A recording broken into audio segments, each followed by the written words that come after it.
Desde os primeiros campos de batalha até os arranha-céus onde executivos disputam poder, as estratégias da guerra sempre foram mais do que meras táticas militares. São manobras psicológicas capazes de dobrar reis, dissolver alianças e escravizar nações inteiras, sem que uma única espada seja desembainhada. Robert Greene não escreveu as 33 estratégias da guerra apenas como um manual de confrontos armados, mas como um mapa do território invisível, onde as vontades se chocam e onde a mente é o verdadeiro campo de batalha. Imagine que você entra numa sala e todas as pessoas que estão ali seguem códigos secretos. Algumas vão sorrir e apertar sua mão, enquanto secretamente preparam a sua ruína. Outras manterão distância, mas vigiarão cada passo que você der. É nessa tensão silenciosa que nascem as estratégias mais perigosas, aquelas que não apenas vencem disputas, mas as encerram antes mesmo que o adversário perceba que a guerra começou. As 7 estratégias que você vai descobrir aqui não foram escolhidas ao acaso. São as mais letais, as que moldaram impérios, destruíram reputações e consolidaram fortunas. São armas de precisão emocional e política. E todas têm algo em comum. Não respeitam limites morais. Ao longo dos séculos, generais como Napoleão, líderes como Maquiavel e magnatas como Rockefeller usaram variações dessas táticas para governar multidões e humilhar rivais. Quando aplicadas com inteligência, essas estratégias podem multiplicar seu poder e colocá-lo em vantagem em qualquer ambiente. Seja num conselho de administração, numa disputa familiar, ou num jogo de influência que ninguém percebe que está acontecendo. Mas não se iluda. Cada uma delas cobra um preço alto. Afinal, manipular, distrair e subjugar requer não apenas coragem, mas também disposição para enfrentar o risco de se tornar aquilo que você combate. Por isso, escute com atenção. Em cada lição que segue, há uma oportunidade e uma armadilha. Aprender essas 7 estratégias é aprender a ver o mundo como ele é, um campo de batalha disfarçado de convivência pacífica. E quem não entende isso, cedo ou tarde, se torna presa. Aaron Wurzel. Estratégia 1. A cortina de fumaça.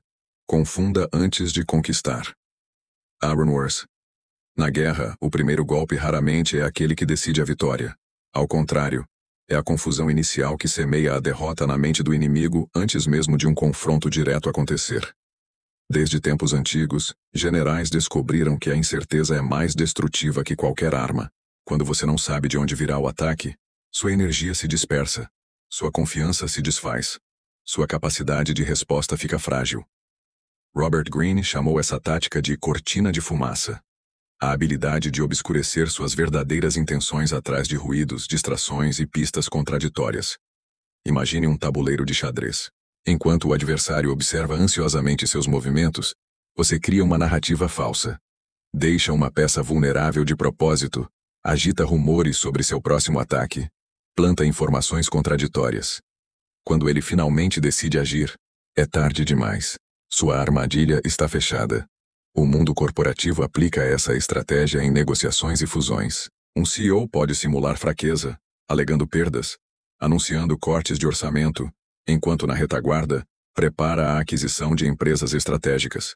Essa confusão destrói a capacidade do oponente de decidir com clareza. Na política, a cortina de fumaça assume a forma de escândalos fabricados, polêmicas midiáticas e manchetes plantadas.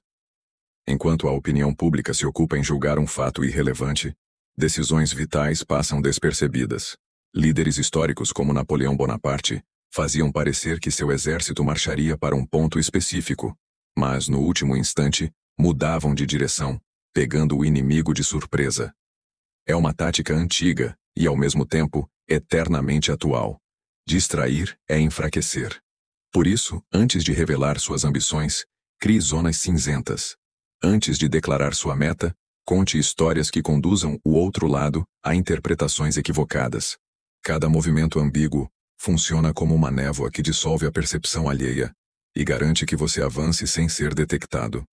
Esta é a essência da cortina de fumaça. Não basta atacar, é preciso primeiro cegar. Para compreender o poder da confusão como arma, é essencial observar exemplos reais que ilustram como líderes de diferentes eras exploraram a cortina de fumaça. Em 1944, durante a Segunda Guerra Mundial, Os aliados iniciaram a Operação Fortitude. Era uma operação de desinformação destinada a convencer Adolf Hitler de que o desembarque da Normandia seria apenas uma distração. Eles construíram tanques infláveis, cenários de invasão falsos e transmitiram sinais de rádio fictícios. Hitler acreditou tanto na mentira que manteve divisões inteiras longe das praias reais por semanas decisivas. O que começou como ruído acabou se tornando uma vitória estratégica. No mundo dos negócios, Steve Jobs era mestre em manipular expectativas. Enquanto trabalhava secretamente no desenvolvimento do iPhone, alimentava rumores sobre outras linhas de produto. A indústria inteira gastou recursos tentando decifrar suas prioridades, apenas para descobrir tarde demais que o mercado dos celulares estava prestes a ser redefinido. Ele entendeu que se todo mundo observasse o lado errado do palco, o show real aconteceria sem oposição. Mesmo em disputas interpessoais, a cortina de fumaça se manifesta. Quando alguém deseja ganhar vantagem sobre você, muitas vezes começa lançando informações contraditórias, misturando verdades com mentiras, criando um ambiente onde tudo parece incerto. Nesse caos calculado, quem cria a confusão se torna o único ponto de referência confiável. E é aí que o controle acontece. A psicologia explica essa dinâmica por meio do conceito de ambiguidade controlada. O cérebro humano detesta não saber. Quando confrontados com dados conflitantes, buscamos respostas imediatas, mesmo que sejam baseadas em premissas falsas. É nesse impulso de querer entender que mora a fraqueza. A cortina de fumaça não precisa ser perfeita. Precisa apenas ser convincente o suficiente para desviar a atenção e minar a segurança do outro lado. Quando se fala em manipulação, muitos pensam em intimidação direta. Mas quem realmente domina o jogo do poder, prefere a confusão elegante. A habilidade de tornar tudo nebuloso faz com que, no momento do ataque, não exista defesa pronta. E foi assim que generais, magnatas e estrategistas, por séculos, derrotaram inimigos que acreditavam estar seguros. O ponto que poucos compreendem sobre a cortina de fumaça é que ela não serve apenas para atrasar ou distrair. Seu verdadeiro poder está em criar uma ilusão tão envolvente que o adversário passa a tomar decisões baseadas em premissas totalmente falsas. Não se trata apenas de esconder seus planos, mas de implantar uma convicção específica na mente do outro, uma convicção que se tornará seu ponto fraco. Imagine uma partida de xadrez em que você faz o adversário acreditar que seu rei está ameaçado pelo lado esquerdo do tabuleiro. Ele mobiliza suas peças, abandona defesas centrais, reorganiza tudo com urgência. Enquanto isso, seu ataque real estava sendo preparado pelo lado oposto, silencioso, invisível. No momento em que ele percebe a verdade, seu castelo já caiu. Essa é a essência da reviravolta. Não apenas confundir, mas induzir o erro estratégico. Na diplomacia internacional, a história oferece exemplos contundentes. Durante a Guerra Fria, operações de contra-inteligência soviética e americana consistiam em criar dossiês inteiros de desinformação. Espiões alimentavam fontes com vazamentos, que eram cuidadosamente calculados para desencadear paranoia. Às vezes o objetivo não era destruir, mas fazer o outro lado se consumir em dúvidas, gastar recursos e enfraquecer a própria liderança. Ao final, bastava um movimento real para encerrar a disputa. Em negociações comerciais, CEOs utilizam a mesma lógica. Um executivo pode vazar rumores de que está prestes a fechar contrato com um concorrente apenas para acelerar concessões do parceiro real. A tática não é ilegal. É uma forma avançada de guerra psicológica. As empresas menos preparadas reagem por impulso, oferecendo descontos e condições que jamais concederiam. Talvez o aspecto mais desconcertante seja que, muitas vezes, quem sofre a cortina de fumaça não percebe que está sob ataque. A mente humana tem um impulso quase incontrolável de explicar qualquer situação. Quando alguém planta narrativas sedutoras, nossa imaginação completa as lacunas. Esse processo cria uma certeza falsa, que só será exposta quando já for tarde demais. Robert Greene descreveu bem esse momento crítico. A transição da incerteza para a confiança cega é o ponto onde o manipulador vence, porque quando o inimigo acha que descobriu seu plano, você pode finalmente revelar o verdadeiro. E a queda será inevitável. A cortina de fumaça é uma estratégia que exige paciência, frieza e disciplina. Ao contrário de outras táticas que se baseiam em força ou intimidação aberta, ela opera no terreno psicológico, cultivando uma névoa que impede o adversário de ver claramente. Quando você aprende a controlar as percepções alheias, adquire um poder silencioso que quase ninguém consegue contestar. No seu cotidiano, essa estratégia pode ser usada em negociações, quando você evita expor seu verdadeiro limite e cria cenários alternativos que confundem a outra parte. Pode ser aplicada em disputas pessoais quando você apresenta uma postura neutra, mesmo que tenha planos ambiciosos. Ou ainda no marketing, quando seu produto se destaca por contraste em um mercado saturado de promessas óbvias. Mas atenção! Toda cortina de fumaça requer timing. Se você prolongar a incerteza por tempo demais, o outro lado pode recuar ou se tornar desconfiado em excesso. O segredo está no equilíbrio. Confunda apenas o suficiente para criar oportunidade, depois haja com precisão. No fim, dominar essa estratégia é como dominar a arte da invisibilidade. Você não vence pelo confronto direto, mas pela habilidade de transformar o ambiente em um teatro onde você controla o roteiro e o adversário nem percebe que faz parte da encenação. Nader. Estratégia 2. O cerco emocional. Isolar até quebrar. Nader. Quando se pensa em cerco, a imagem que surge é a de muralhas cercadas por exércitos, suprimentos cortados, sitiados aguardando sua rendição. Mas o cerco mais destrutivo não acontece no campo de batalha. Ele ocorre na mente. Robert Greene descreve essa tática como uma estratégia sutil e paciente. Criar isolamento progressivo ao redor de uma pessoa, até que a única saída seja a capitulação. No mundo moderno, esse cerco se manifesta de maneiras muito menos visíveis. E por isso mesmo, muito mais perigosas. Imagine um ambiente de trabalho onde um líder, desejando enfraquecer um colaborador influente, começa a retirar seus aliados um a um.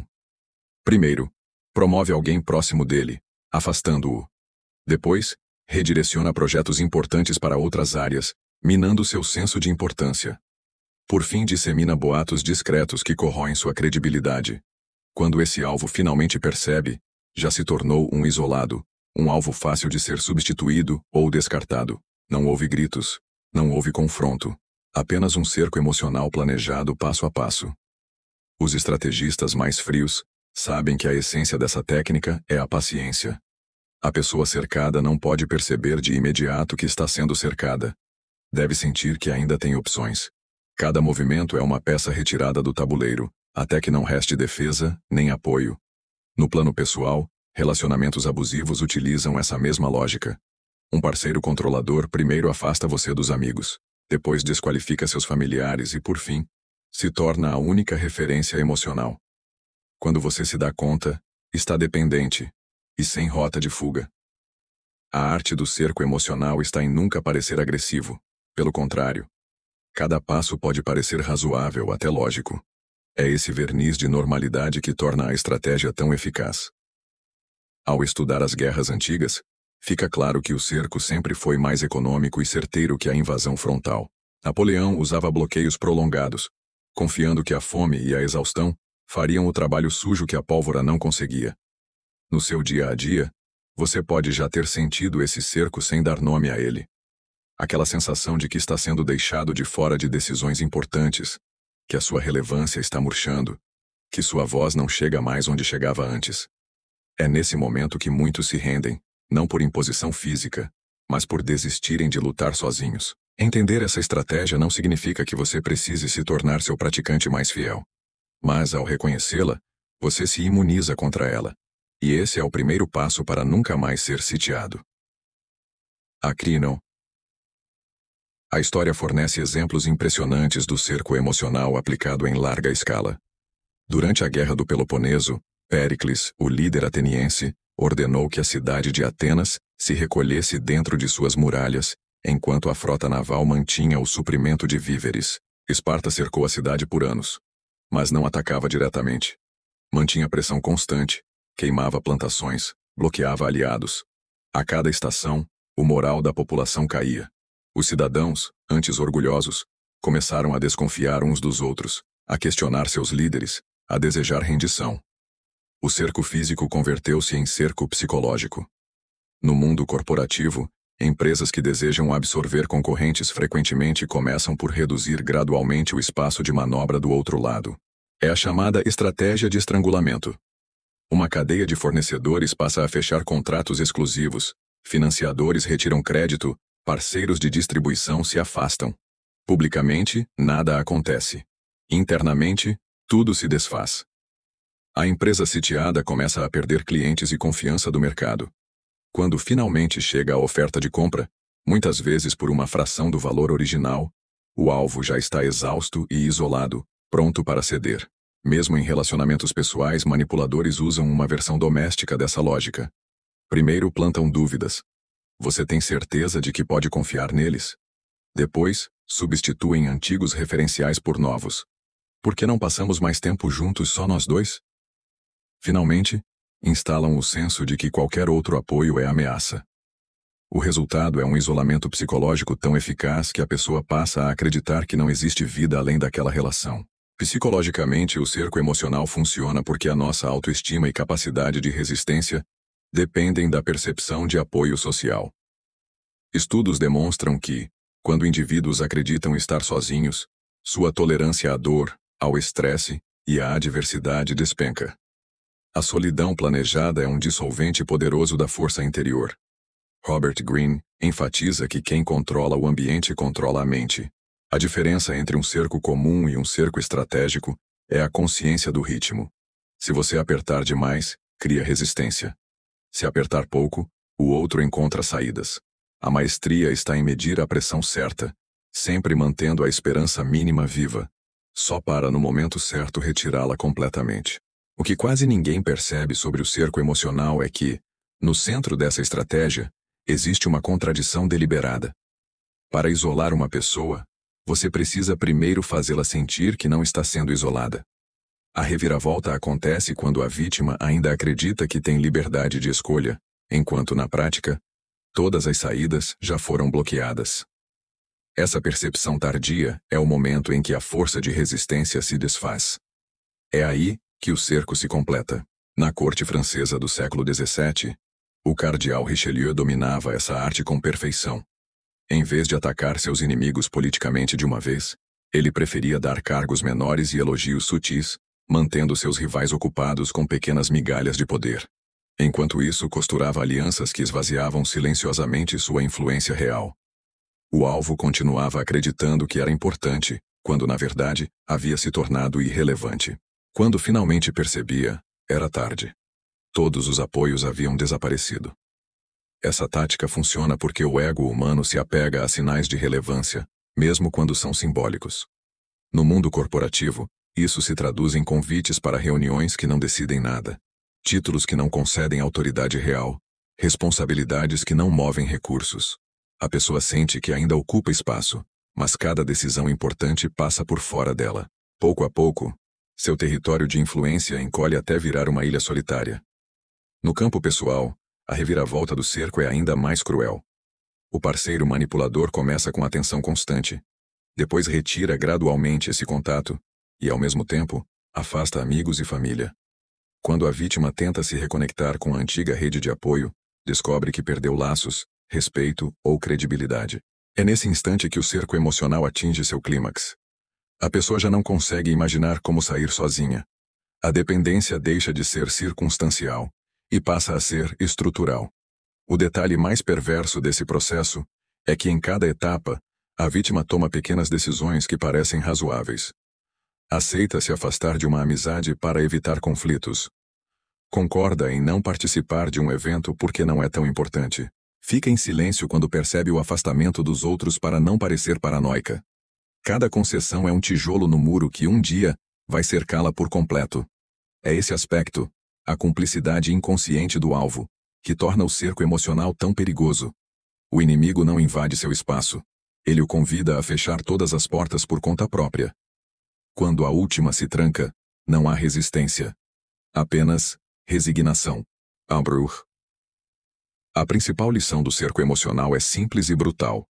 Quem controla seus vínculos controla seu destino. Quando você entende essa verdade, passa a enxergar padrões que antes pareciam coincidência, relações que se tornam sufocantes, chefes que gradualmente o isolam, parceiros que dissolvem sua autonomia em nome do amor. É nesse reconhecimento que nasce sua defesa.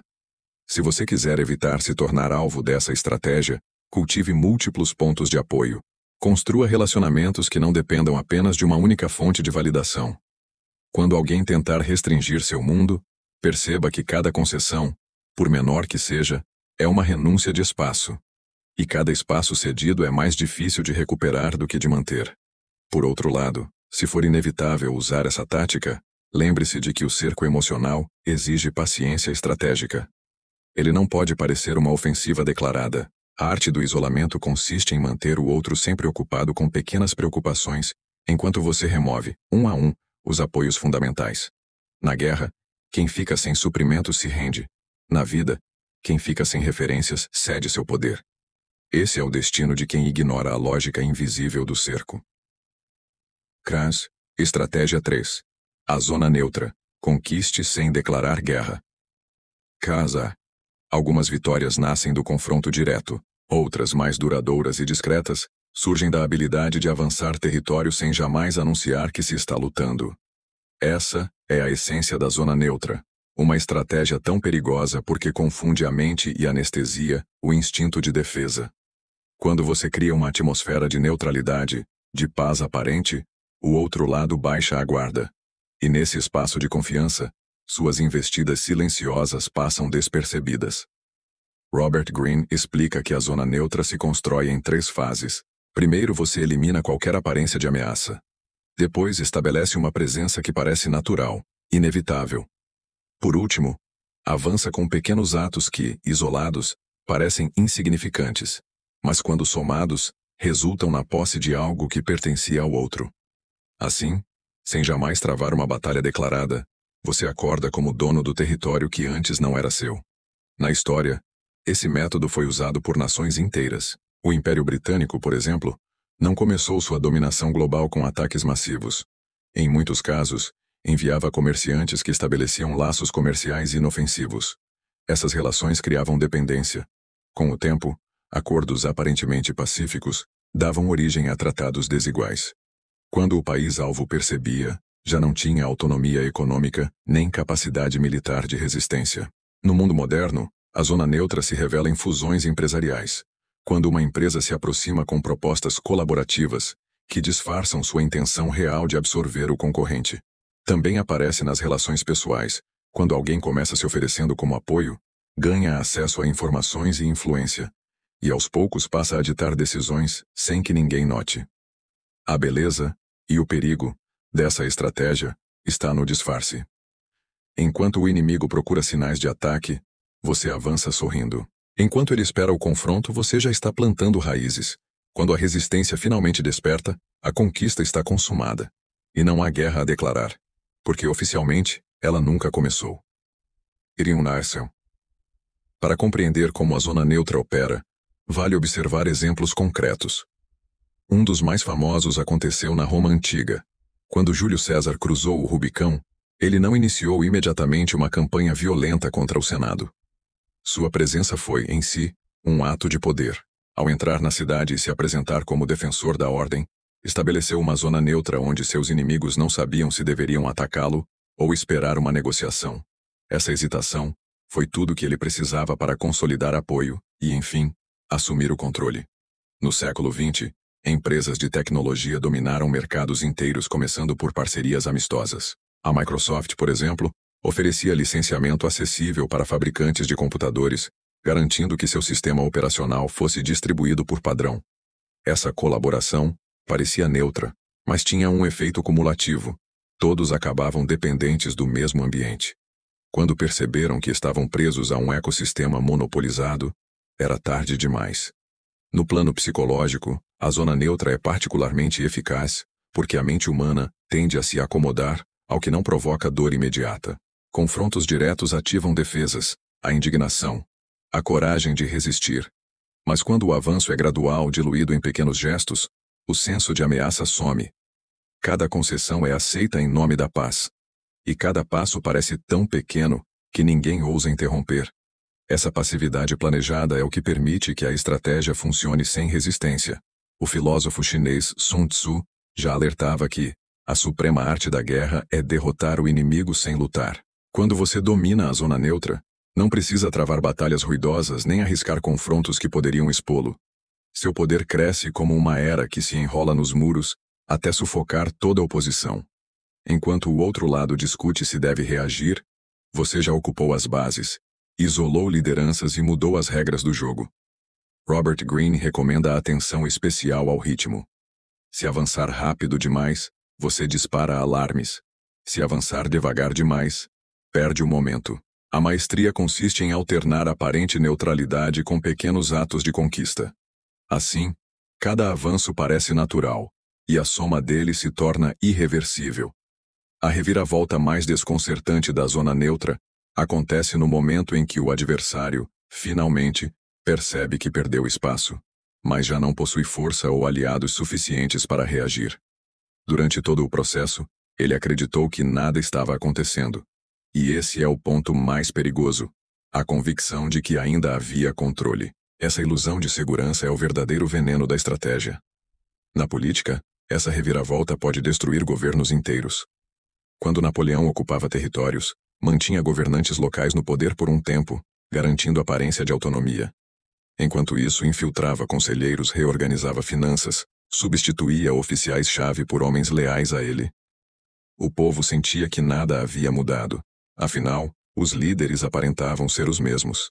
Mas na prática, todas as decisões cruciais passavam a depender de Paris. Quando a antiga autoridade finalmente percebia que não tinha mais comando, era apenas um fantoche decorativo. E Napoleão não precisava declarar guerra, já havia vencido. Nos negócios, esse fenômeno é igualmente letal. Imagine que você lidera uma empresa e aceita pequenas parcerias com um grande concorrente. Primeiro, compartilham tecnologia. Depois, dividem canais de distribuição. Em seguida, unem departamentos de marketing para reduzir custos. Cada passo parece lógico, até inevitável. Mas em algum momento, você se dá conta de que sua empresa não consegue mais funcionar sem a outra. E quando surge o ultimato, seja uma aquisição, seja a imposição de condições unilaterais, toda resistência é simbólica. O jogo acabou antes de começar. A mente humana luta para aceitar que foi enganada durante tanto tempo. Esse constrangimento retarda qualquer tentativa de reação. Ninguém quer admitir publicamente que foi manipulado por meses, às vezes anos. Por isso, a reviravolta da zona neutra também é psicológica. Além de perder território, o adversário perde dignidade. E esse abalo interno paralisa seus movimentos. O mesmo padrão aparece em relacionamentos tóxicos. O parceiro controlador raramente começa com imposições diretas. Primeiro, oferece apoio incondicional. Depois, sugere pequenas mudanças para o bem do relacionamento. Quando a vítima acorda, descobre que abriu mão de autonomia, independência financeira e vínculos sociais. O momento da revelação não vem acompanhado de violência, mas de uma lucidez dolorosa. Todo o território interior já foi ocupado. Esse é o ponto em que a zona neutra se torna irreversível. Quando o outro lado finalmente entende a extensão do seu avanço, já não há energia, recursos ou aliados disponíveis. O melhor que pode fazer é negociar uma rendição honrosa. A guerra não aconteceu oficialmente, mas a vitória é absoluta. Namusworm. A zona neutra ensina uma das lições mais frias do poder. Quem controla as concessões invisíveis conquista mais do que quem ataca com força. Toda vez que você aceita pequenas mudanças sem questionar, está cedendo território que talvez nunca recupere. Essa percepção não deve gerar paranoia, mas vigilância estratégica. Para não cair nessa armadilha, aprenda a observar o padrão. Qualquer influência que se apresenta como inevitável merece cautela. Quando alguém oferece acordos que parecem vantajosos demais, pergunte-se o que pode estar sendo trocado sem que você perceba. E se notar que sua autonomia está encolhendo, ainda que lentamente, reaja antes que a soma dos pequenos gestos se torne intransponível. Por outro lado, se for necessário usar essa estratégia, lembre-se: a vitória só é completa quando o outro lado acredita que a iniciativa foi dele. A neutralidade aparente cria terreno fértil para o controle verdadeiro. O poder mais sólido é o que se constrói devagar, sem estardalhaço, até que todas as alternativas tenham desaparecido. Então, quando finalmente alguém perguntar quem manda ali, A resposta será óbvia. Mesmo que ninguém tenha ouvido um tiro. Nakra-Naumraris. Estratégia 4. O preço invisível. Dê um presente que cobre a liberdade. Nakadanar. Em quase todas as culturas, dar presentes é um gesto de respeito e proximidade. Mas na história do poder, presentear sempre teve uma utilidade que vai além da generosidade. Criar dívida psicológica. Robert Greene chama essa tática de o preço invisível. Trata-se de oferecer algo aparentemente valioso, uma ajuda, um favor, uma vantagem, que traz consigo um custo oculto, a obrigação de retribuir. Esse laço invisível é muitas vezes mais forte que qualquer corrente, porque quem recebe se sente em débito moral. E poucos têm coragem de romper esse vínculo. Os antigos generais chineses já entendiam o poder dessa estratégia. Ao presentear inimigos com dádivas, não queriam conquistar simpatia genuína, mas sim plantar uma semente de dependência. Um presente bem escolhido é um cavalo de Troia emocional. Ele entra na fortaleza do outro lado sem resistência, carrega gratidão aparente e se instala no centro da mente como uma lembrança incômoda. Você me deve. O mais fascinante é que o preço invisível raramente é percebido no momento da entrega. Pelo contrário, ele costuma despertar satisfação, alívio ou até euforia. Imagine uma negociação tensa, em que uma das partes, de repente, oferece uma concessão inesperada. O receptor, grato, abaixa a guarda e sente que aquela relação mudou para melhor. Mas no fundo, o equilíbrio de poder acaba de se deslocar. A generosidade estratégica é uma das armas mais sofisticadas e mais perigosas. No mundo moderno, essa tática se manifesta de maneiras sutis. Grandes empresas, por exemplo, financiam estudos acadêmicos que legitimam seus produtos. Ao longo do tempo, universidades se tornam dependentes desses recursos e sentem-se pressionadas a manter uma postura amistosa. Em relacionamentos, a mesma lógica aparece quando alguém faz favores constantes, até que você perca a iniciativa e passe a aceitar orientações que não teria aceitado antes. Quem não entende o preço invisível se torna presa fácil. Porque, depois que o favor é aceito, qualquer recusa futura soa como ingratidão. E essa culpa, essa vergonha de parecer injusto, é a corrente que prende a liberdade. A história oferece exemplos quase teatrais da força desse princípio. No Japão feudal, senhores de guerra costumavam enviar presentes generosos a seus rivais antes de uma campanha militar. Muitas vezes, eram katanas raras, peças de armadura finamente trabalhadas ou suprimentos valiosos.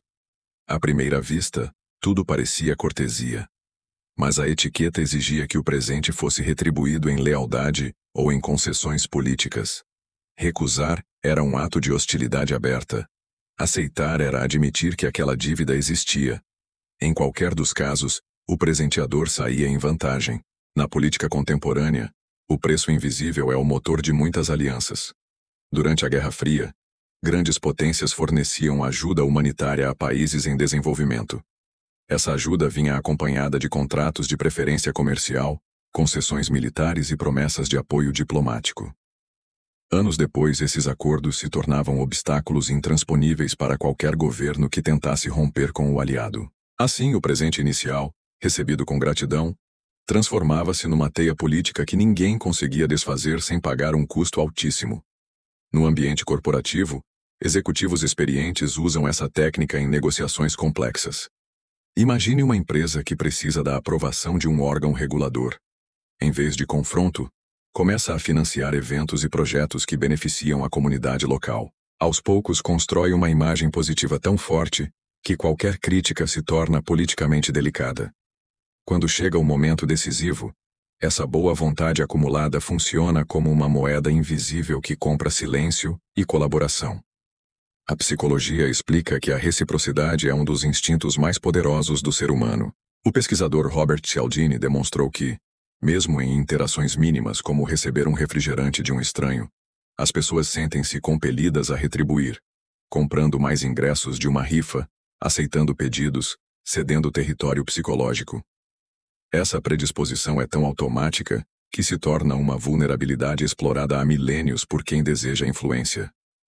O preço invisível também se manifesta nas relações pessoais. Quando alguém insiste em resolver seus problemas, pagar suas contas ou assumir responsabilidades que não pediu, É tentador interpretar como cuidado genuíno. Mas cada ato de generosidade pode se tornar uma peça de negociação futura. Quando você finalmente quiser discordar, lembrarão o quanto foi ajudado. E essa recordação carregada de culpa vai silenciar sua voz.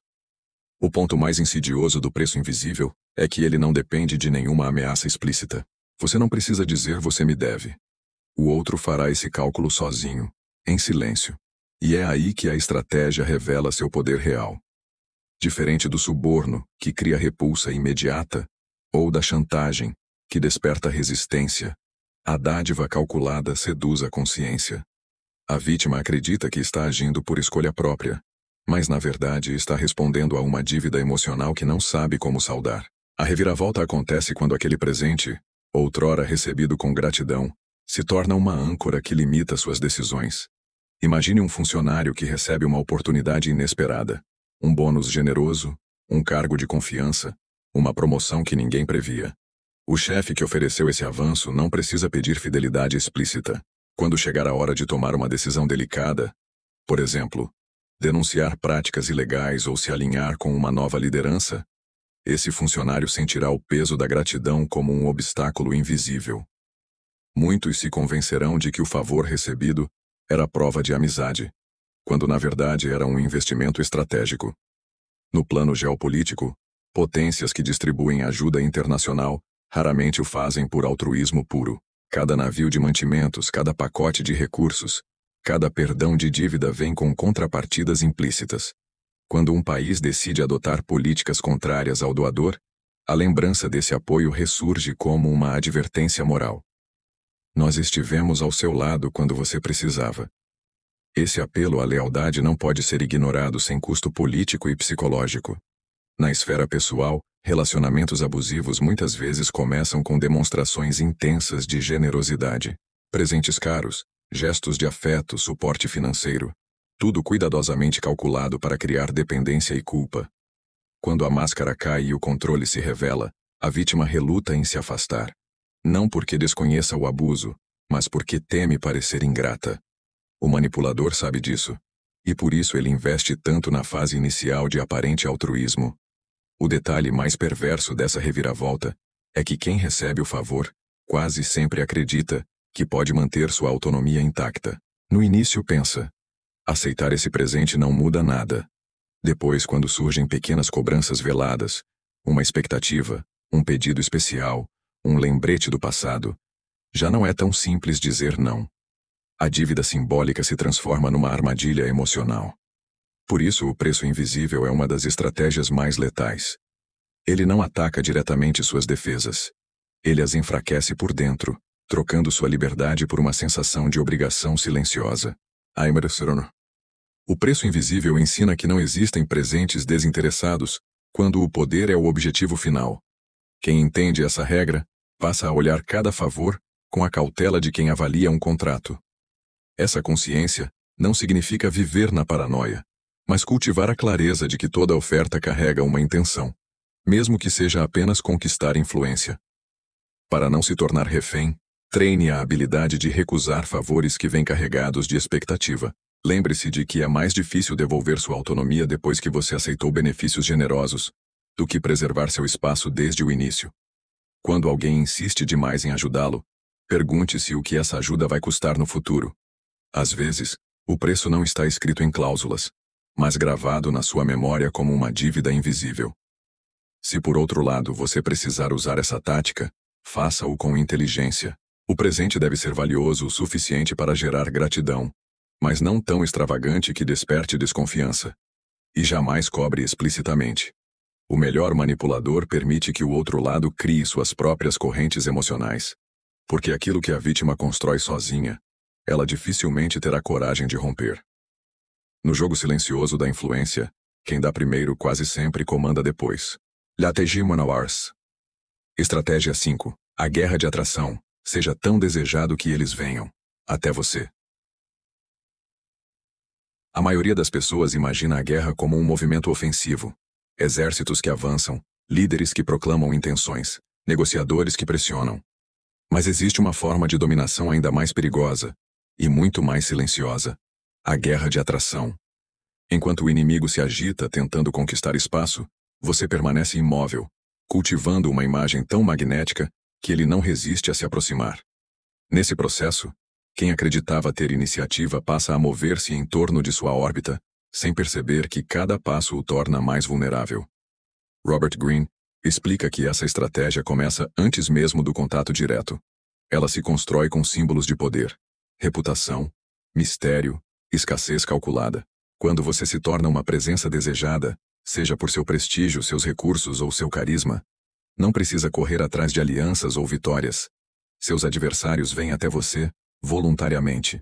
E é nesse instante que perdem a vantagem.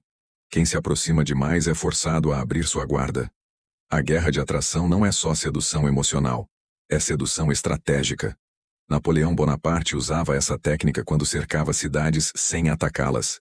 Em vez disso, mostrava seu poder de forma tão evidente que a moral da população se quebrava. Muitas fortalezas se rendiam apenas por medo de serem sitiadas indefinidamente. A sensação de que é melhor me render logo do que arriscar tudo nascia não de uma ameaça explícita, mas de uma força invisível que parecia impossível de resistir. No mundo corporativo, empresas dominantes aplicam essa tática criando produtos ou marcas tão desejados que concorrentes menores sentem que precisam se associar, copiar ou comprar suas inovações. O resultado é sempre o mesmo. A iniciativa se transfere para quem tem a atração. Quando você é o centro gravitacional do jogo, não precisa correr riscos, apenas aguarda enquanto os outros se aproximam e se expõem. Se no passado o poder era conquistado pela força, hoje ele é cada vez mais consolidado pela capacidade de gerar desejo.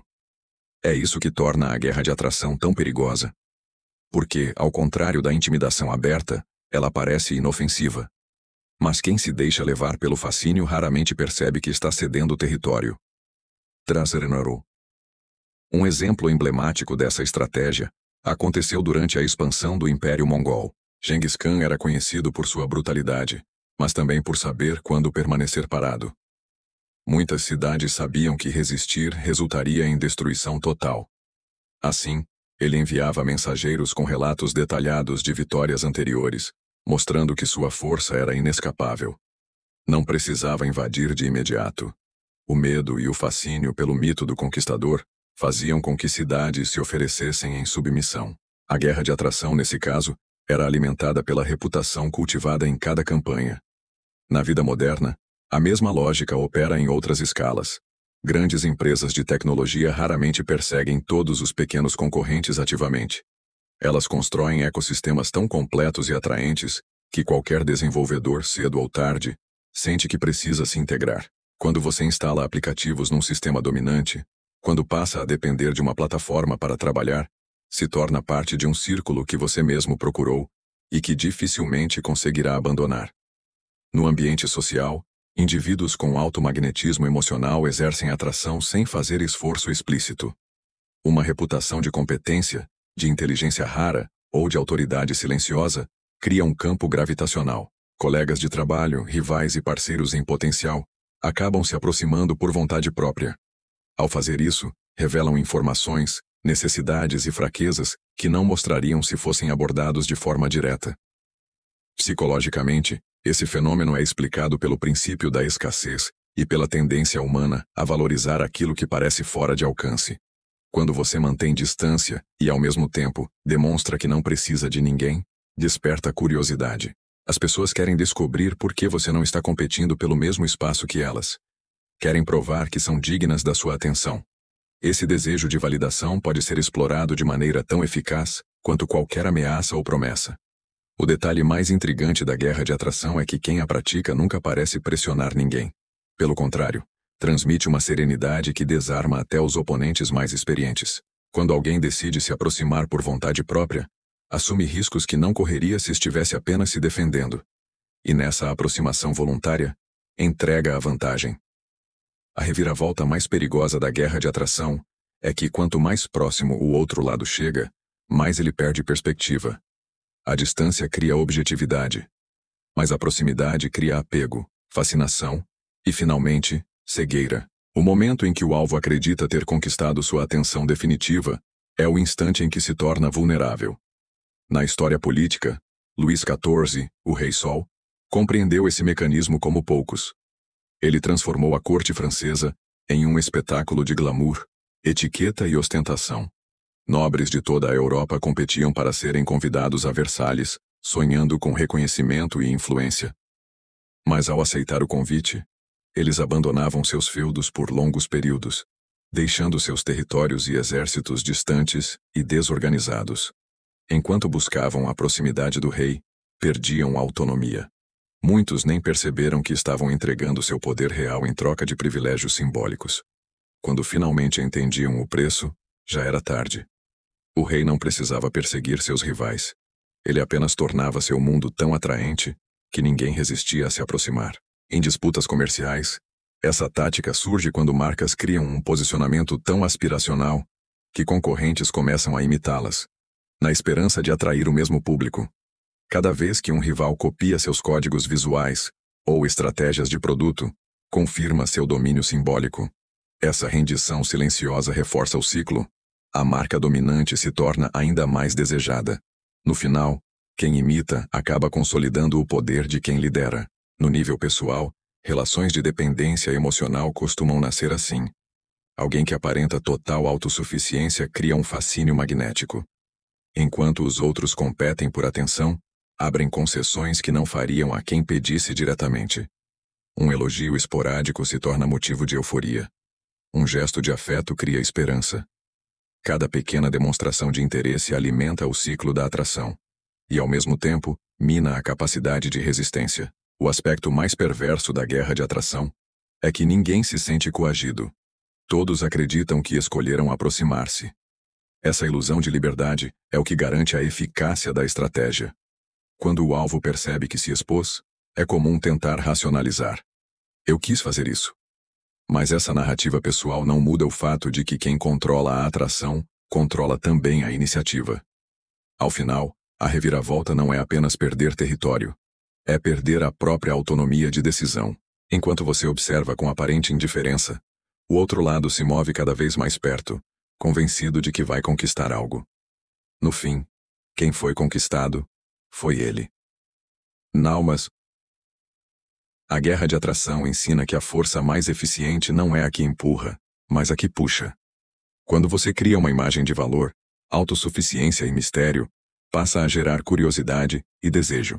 Essa combinação faz com que rivais, parceiros e até opositores se aproximem por iniciativa própria, entregando informações e vantagens sem perceber. Para usar essa estratégia, primeiro construa uma reputação sólida. Seja seletivo em suas aparições e reações. Quanto menos previsível você for, mais magnética sua presença se torna. Cultive uma aura de reserva e autoconfiança. Quando os outros vierem até você, estarão na prática aceitando suas condições, mesmo que jurem que vieram por vontade própria. Por outro lado, se quiser evitar cair nessa armadilha, aprenda a questionar seu próprio impulso de aproximação. Pergunte-se: estou agindo por convicção racional ou por fascínio emocional? Essa consciência pode ser a única defesa contra a rendição silenciosa que a atração planejada provoca. No jogo do poder, aproximar-se nem sempre é sinal de conquista. Às vezes é o primeiro passo para se tornar dependente. Nares. Estratégia 6. A desorientação calculada. Quebre o ritmo do inimigo. Nasers. Quando as pessoas pensam em estratégias de guerra, imaginam planos lineares, objetivos claros e ataques coordenados. Mas existe uma técnica que não se baseia em força direta nem em pressão constante: a desorientação calculada.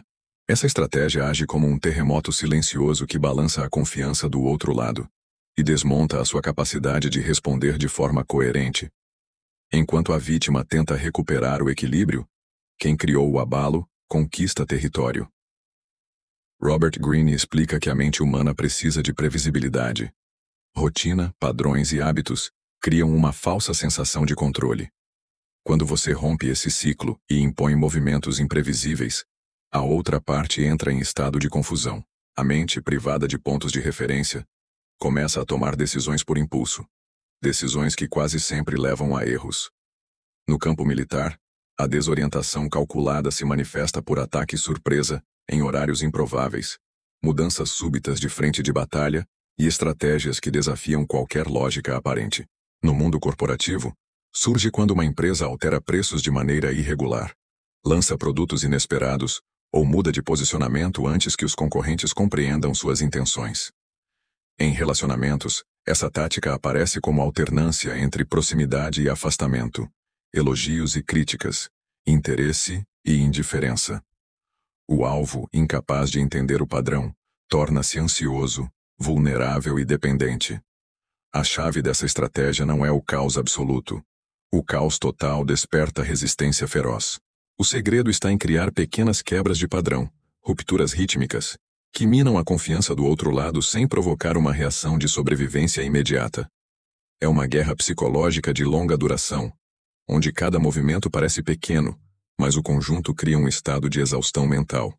Na prática, a desorientação calculada pode parecer contraditória com a imagem de um líder racional. Mas os maiores estrategistas da história sabiam que a previsibilidade é um luxo que poucos podem se dar. Quando o inimigo não consegue antecipar seu próximo passo, ele perde mais do que território. Ele perde a si mesmo. Ramari Criumor. Um exemplo clássico da desorientação calculada ocorreu durante a campanha de Alexandre, o Grande, contra o Império Persa. Enquanto o rei Dário esperava um ataque direto ao centro, Alexandre manobrava suas tropas de forma imprevisível. Ora simulava retirada, ora atacava as laterais. Seu exército parecia menor do que era. Depois, maior do que parecia. Quando Dário finalmente entendeu a manobra, suas linhas estavam fragmentadas. A vitória de Alexandre não veio apenas da força militar, mas da confusão deliberada que ele plantou na mente do inimigo. Na política moderna, campanhas eleitorais usam essa estratégia para desestabilizar adversários. Enquanto um candidato espera ataques diretos, surgem rumores de escândalos que desviam a atenção. Em seguida, o opositor propõe alianças inesperadas, alterando alianças e agendas. Quando o adversário tenta reagir, a pauta já mudou novamente. Essa mudança constante de foco impede que o outro lado organize uma resposta coerente. Ele passa a agir por reflexo, sempre atrás do ritmo de quem conduz a dança. Nas empresas, a desorientação calculada aparece em negociações quando uma parte muda variáveis de forma inesperada. Um executivo que parecia disposto a conceder vantagens, recua sem aviso. Uma proposta considerada morta reaparece com condições novas. Cada movimento provoca desconforto. O objetivo é claro: quebrar a expectativa de estabilidade até que a outra parte aceite condições que nunca aceitaria em ambiente previsível. Em relacionamentos, essa tática surge de forma mais sutil, e por isso mesmo, mais destrutiva. Alternar períodos de atenção calorosa com períodos de frieza cria dependência emocional. A vítima passa a viver em estado de alerta constante, tentando prever o próximo comportamento. Esse desgaste ao longo do tempo mina a autoconfiança e gera um ciclo vicioso. Quanto mais confusa, mais vulnerável a aceitar concessões. A psicologia comportamental confirma que a previsibilidade é um pilar da saúde mental. Estudos mostram que ambientes imprevisíveis elevam os níveis de cortisol, o hormônio do estresse. A mente privada de padrões busca compulsivamente sentido em sinais contraditórios. Quando isso acontece, o alvo perde clareza, julgamento e, por fim, autonomia. A desorientação calculada não precisa ser contínua. Basta aparecer em momentos críticos, quando a outra parte precisa tomar decisões rápidas. Por isso, grandes mestres da estratégia sempre mantêm um grau de imprevisibilidade. Eles sabem que previsibilidade gera confiança. E confiança pode se transformar em descuido. Quando você domina o ritmo, passa a controlar não só o campo de batalha, mas a mente de quem está do outro lado. O que torna a desorientação calculada ainda mais perigosa é que, na maioria das vezes, a vítima acredita que está perdendo o controle por culpa própria. Diferente de uma agressão direta, que ativa a indignação e a defesa, a confusão planejada cria um sentimento de inadequação. O alvo começa a duvidar de si mesmo. Por que eu não consigo acompanhar? Por que nada faz sentido? É nessa culpa silenciosa que a estratégia se torna letal. Durante a Segunda Guerra Mundial, os aliados usaram essa tática de forma magistral contra a máquina de guerra nazista. A Operação Bodyguard, um conjunto de planos de desinformação, envolveu o envio de agentes duplos, transmissões de rádio falsas e exércitos infláveis.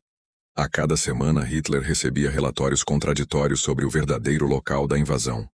Ora era a Noruega, ora Calais, ora o sul da França. A confusão chegou a tal ponto que, mesmo quando o desembarque na Normandia começou, ele acreditou por dias que era apenas uma distração. Essa hesitação foi fatal. O mais extraordinário é que a operação não precisava enganar todo o exército alemão. Bastava criar dúvida no topo. Quando a liderança perde clareza, todo o sistema entra em colapso. No mundo corporativo, a desorientação calculada surge em concorrências por grandes contratos. Uma empresa pode submeter propostas com condições que mudam de última hora, só para forçar o rival a reagir sem planejamento. Enquanto o concorrente revisa planilhas, o estrategista que criou a confusão já se adiantou na negociação com fornecedores e parceiros. Quando a poeira baixa, o negócio foi fechado, e o adversário ainda está tentando entender o que aconteceu. Essa técnica é igualmente eficaz nas relações pessoais. Um manipulador emocional alterna elogios e críticas, presença e ausência, apoio e desaprovação. A vítima passa a viver num ciclo de expectativa e frustração, como um prisioneiro emocional. Cada ruptura de padrão destrói a capacidade de antecipar comportamentos. E sem previsibilidade, não existe poder real de escolha. Ao longo do tempo, a pessoa perde a confiança em si mesma e começa a depender de quem cria a confusão, pois só ele parece ter as respostas. O mais devastador dessa reviravolta é que, quando a vítima finalmente percebe que tudo era calculado, já gastou energia, credibilidade e tempo. A mente humana resiste a admitir que caiu numa armadilha por tanto tempo. Essa vergonha retarda qualquer reação. Muitos preferem manter a ilusão de que estavam no controle do que reconhecer a própria impotência. Por isso, a desorientação calculada é uma arma de longo alcance. Não precisa ser constante. Um golpe bem aplicado, no momento crítico, cria um eco de insegurança que pode durar meses ou anos. Nonverbal. A maior lição da desorientação calculada é simples. Previsibilidade é poder. Quem controla o ritmo controla o enredo. Quando você entende essa lógica, passa a perceber padrões invisíveis. O colega que sempre muda de posição no último instante, o concorrente que altera as regras do jogo na véspera da decisão, o parceiro que nunca mantém o mesmo comportamento por muito tempo. Para proteger-se, desenvolva a capacidade de se ancorar em princípios. Quando o ambiente muda constantemente, o único ponto de estabilidade deve ser interno. Reflita sobre seus objetivos centrais, mantenha clareza de propósito e resista ao impulso de reagir a cada estímulo. Às vezes, a melhor resposta ao caos é não responder de imediato. Se você precisar usar essa estratégia, faça-o com precisão. Alterne fases de previsibilidade com rupturas pontuais. Quando bem aplicadas, essas quebras de padrão tornam o outro lado ansioso e vulnerável. Mas lembre-se, desorientar não é destruir. Se você empurrar seu alvo para a paranoia permanente, ele pode romper completamente ou reagir de maneira imprevisível. A arte está em criar confusão controlada. O suficiente para manter vantagem, mas não tanto que tudo se torne incontrolável. No jogo do poder, quem dita o ritmo raramente perde. One-on-ones. Estratégia 7. O último golpe. Nunca dê ao inimigo tempo para reagir. No xadrez, todo grande jogador sabe que, ao encurralar o rei, a pior coisa que pode fazer é hesitar. Essa pausa final, entre a vantagem e a vitória, oferece ao oponente o que ele mais precisa: tempo para pensar. O mesmo princípio governa a guerra, a política, os negócios e até as relações pessoais. O último golpe é a estratégia de atacar de forma tão decisiva e tão repentina que o outro lado não tenha espaço para se reorganizar. Quando bem aplicada, ela transforma vitórias parciais em conquistas permanentes.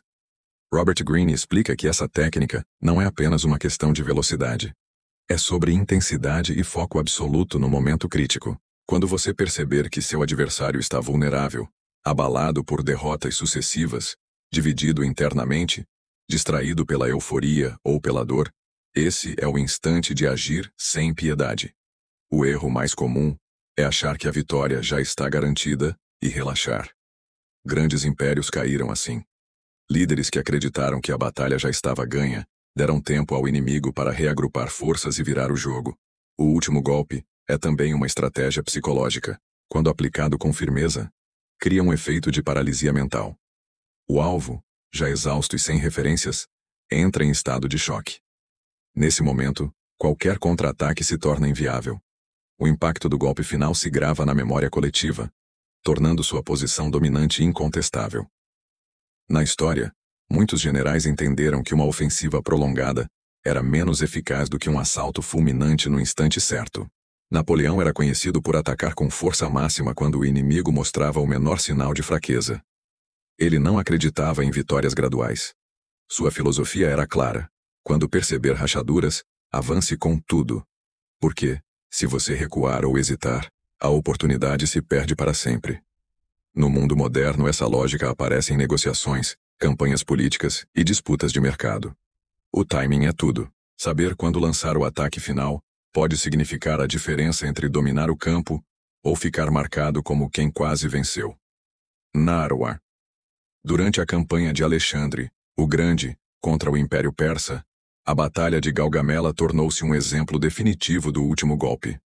Depois de desgastar o exército de Dário com ataques sucessivos, Alexandre percebeu que a coesão inimiga estava por um fio. Os homens de Dário estavam exaustos, a formação começava a se fragmentar. Em vez de esperar o dia seguinte para consolidar terreno, Alexandre reuniu sua cavalaria e lançou um ataque frontal massivo. Foi tão repentino e tão devastador que o rei persa abandonou o campo, deixando seu exército sem liderança. O medo transformou-se em pânico. O pânico virou rendição. Se Alexandre tivesse hesitado mesmo algumas horas, Dário poderia ter restaurado a disciplina. O império poderia ter sobrevivido. Mas o último golpe selou a história. Nos negócios, essa mesma dinâmica é visível em momentos de disrupção. Empresas que percebem uma oportunidade única, uma brecha regulatória, uma mudança de comportamento de consumo, e atacam sem demora costumam consolidar liderança por décadas. Quando a Netflix percebeu que a distribuição digital eliminava a necessidade de lojas físicas, não esperou que a Blockbuster reagisse. Expandiu agressivamente, assumiu prejuízos iniciais e ganhou escala antes que os concorrentes entendessem o novo jogo. O resultado foi uma vitória tão decisiva que nenhuma empresa tradicional conseguiu acompanhá-la. A psicologia social confirma que, quando as pessoas estão em estado de incerteza, o impacto de uma ação rápida e determinada é amplificado. O alvo não tem tempo de processar, buscar conselhos ou equilibrar emoções. Tudo acontece num fluxo tão intenso que a reação natural é ceder. Esse efeito pode ser observado em disputas judiciais, quando uma parte apresenta provas devastadoras e imediatamente propõe um acordo.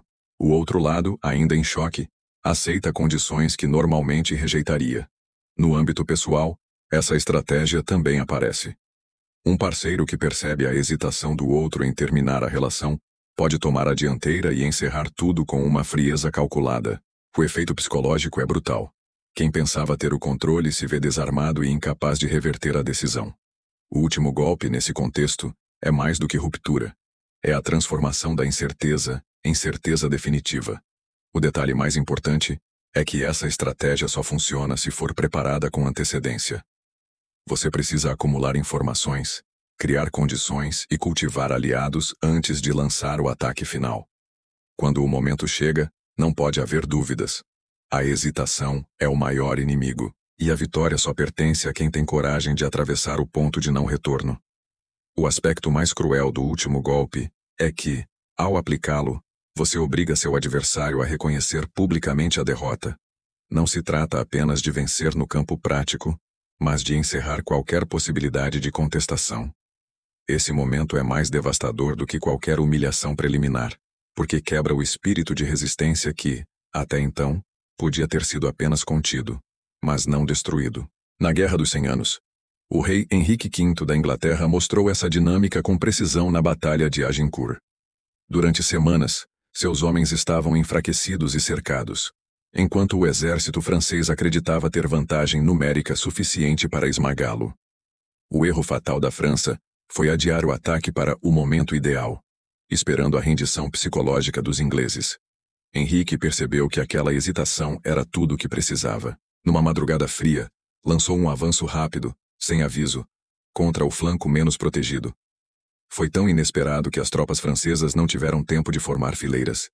O ataque quebrou a moral e produziu uma vitória histórica. O que poderia ter sido um cerco prolongado se transformou num colapso instantâneo. Em disputas políticas, essa reviravolta aparece quando um candidato, após meses de campanha equilibrada, decide liberar toda a artilharia de provas, alianças e anúncios num único período crítico. O público, surpreendido pelo volume e pela assertividade, muda de percepção rapidamente. O adversário, pego de surpresa, não consegue reorganizar a mensagem antes que a opinião pública se consolide. Por mais que depois tente reagir, o momento decisivo passou. E no jogo de percepções, quem dita o tom final quase sempre determina quem vence. No mundo corporativo, o último golpe se manifesta em aquisições hostis. Uma empresa pode passar meses acumulando ações de um concorrente discretamente. Quando alcança a massa crítica, anuncia a oferta pública de aquisição num comunicado de impacto que pega o mercado desprevenido. O preço das ações dispara. Os pequenos investidores, inseguros, vendem rapidamente. O conselho da empresa-alvo não tem tempo de formular defesas eficazes. Tudo acontece em horas. Quando o pânico dá lugar à análise racional, o controle já foi perdido. A razão por que esse golpe funciona tão bem é que o cérebro humano precisa de tempo para aceitar novas realidades. Quando você nega esse tempo, cria paralisia emocional. O alvo sente vergonha por não ter previsto o desfecho. Sente raiva por não ter preparado defesas. Sente culpa por ter subestimado você. E nesse turbilhão de sentimentos, não consegue mais liderar uma reação organizada. É assim que o último golpe consolida seu efeito, tornando qualquer contra-ataque impossível, não por falta de meios, mas por falta de vontade. Se existe um segredo dessa estratégia, ele é este: não deixe espaço para a esperança. Quando a vitória parecer iminente, termine o jogo antes que o outro lado recupere o fôlego, porque às vezes, o que separa uma vitória temporária de uma conquista irreversível são poucos segundos de coragem implacável. Nigel War. O último golpe ensina que hesitar é dar vida ao adversário. No momento crítico, muitos preferem recuar para avaliar riscos. Mas o poder raramente sorri duas vezes para quem não tem coragem de agir na hora certa. A oportunidade é um animal selvagem. Ela surge, olha nos seus olhos, e se você não a capturar, desaparece para sempre. Para usar essa estratégia com eficácia, você precisa preparar o terreno muito antes. Informação, alianças, recursos, tudo deve estar pronto para o instante em que a vulnerabilidade do inimigo se revelar. Quando chegar a hora, a ação deve ser total. Nenhuma dúvida, nenhum adiamento, nenhuma concessão. É nesse ataque concentrado que a vitória se torna incontestável. Por outro lado, se quiser se proteger, desenvolva a disciplina de não se expor à exaustão. Nunca permita que derrotas parciais se acumulem sem reação.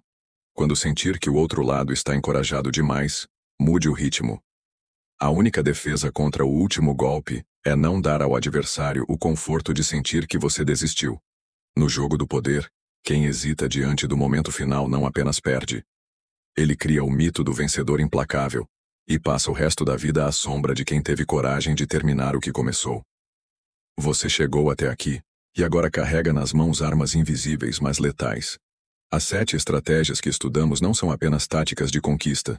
São mapas de território psicológico. Caminhos que muitos percorrem sem perceber que estão dentro de um jogo. Talvez você tenha se reconhecido como vítima em alguns exemplos. Talvez tenha percebido que, em momentos decisivos da sua vida, perdeu terreno porque não sabia que estava sob ataque. Essa consciência pode ser desconfortável, mas é também o primeiro passo da liberdade. A cortina de fumaça ensina que quem controla a atenção, controla a percepção. O cerco emocional revela que o isolamento é mais eficaz do que a intimidação. A zona neutra mostra que você pode conquistar sem declarar guerra. O preço invisível expõe como a generosidade pode se tornar corrente. A guerra de atração comprova que o poder real não persegue, atrai. A desorientação calculada explica que quebrar o ritmo alheio destrói mais que qualquer ataque direto. E o último golpe lembra que hesitar no momento crítico é renunciar à vitória. Você pode escolher usar esse conhecimento como defesa, como um escudo mental que impede que outros ocupem sua mente e suas decisões. Ou pode decidir aplicar essas lições de forma estratégica, sempre com clareza de propósito. Mas, de todo modo, Não há como voltar a ser ingênuo depois de enxergar os bastidores da influência. A maioria das pessoas vive acreditando que suas escolhas são livres, que suas reações são espontâneas, que seus relacionamentos, negociações e ambições se desenrolam num plano neutro.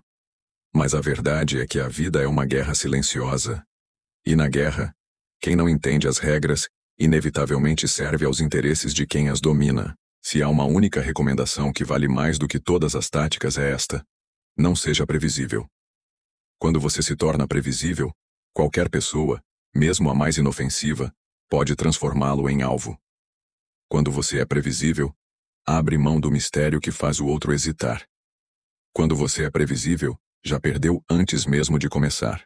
Se você quer continuar avançando no entendimento profundo do poder, da manipulação e das estratégias invisíveis que moldam empresas, relacionamentos e sociedades, este é apenas o começo.